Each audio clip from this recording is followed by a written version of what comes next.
This is the AM show. Welcome back. We take you now to the 33.4-kilometer Ofankor-Nsawam Road dualization and upgrading project, where this massive construction is also creating massive constraints for motorists, residents who ply that route. Well, we're taking you to that stretch now because Sweetie Abochi is on hand at the Ofankor barrier, and she is going to share with us the stories of some of those who ply that route. Sweetie Abochi, if you can hear me, over to you. Hand.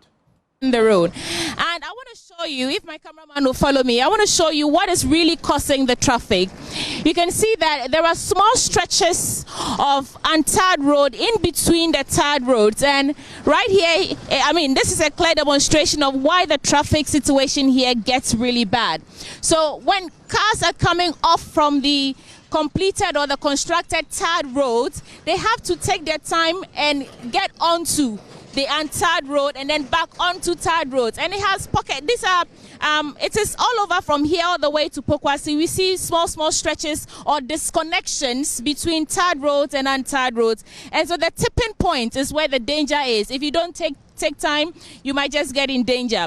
In fact, when we went there, we spoke to some drivers and residents who first of all commended the work that is ongoing. They say that it's good that this road project is ongoing. However, they complain that it's taking too long since it started about 2 years ago.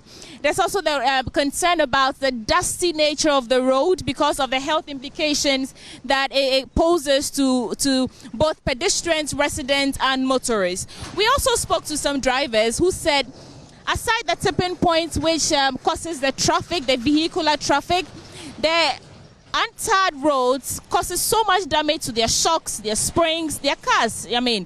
And they will plead that the constructors or engineers factor in their cars in the course of their planning. But what's also interesting is that we spoke to some police officers off the camera, off the record, who told us that in a day, about 5 trucks break down.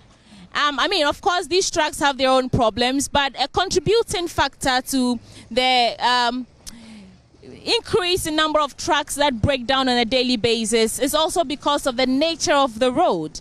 And so here we are at Nsawam. We are just coming from Nsawam. We are at Ofankor barrier right now, and maybe in our subsequent episodes we will show you those conversations we had with the drivers, pedestrians, and motorists. But what's interesting again is that all of them agree that the construction of the road is good. However, there was a time when they had blocked some parts of the road in order to construct a gutter. There was no gutter there. In the course of doing that, they ended up blocking about a kilometer stretch of the road, which caused so much human traffic, not vehicular traffic. So, for example, if you're coming from Pokwasi to some towns, as the man mentioned, you had to go all the way back towards Awoshi thereabouts before you could get onto the road. So, I mean, what I infer from that is that the engineers or the constructors, when planning, they don't factor in the people and how they can easily move from point A to point B, and how that should be factored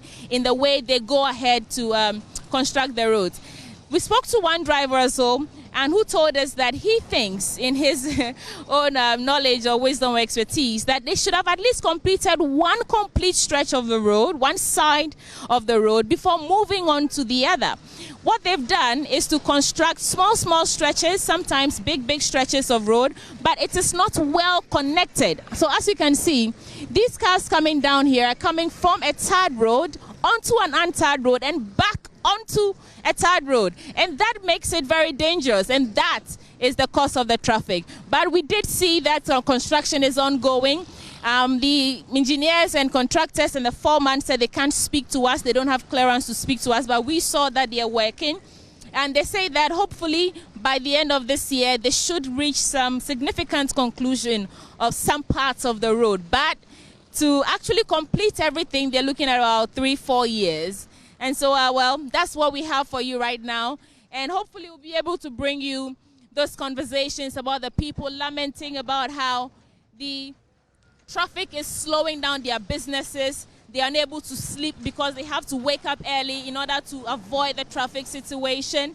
And some of them say they have to wear nose masks all the time because the dust is just bad for their health. And I mean, there are so many issues going on here, but basically the traffic, the dust, and easy flow of human activities on the road when these contractors block some parts of the road also in their bid to do their work. Those are the major challenges that they're facing here on this 33.4 kilometer Nsawam Ofankor stretch of road and in that dollarization project. Thank you so much.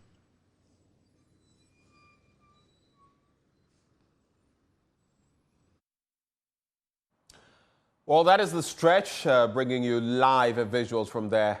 Just a short expanse of road, and look at what people, those who ply that route, have to go through. It is sad, and you can also look at how protracted, how lengthy this work has been, and then you look at the health impact as well. No one is saying these shouldn't be done, but in other jurisdictions, a lot of this work would be done at night, and it would be done speedily. So the time of the project and even impact on health and delays, time is money.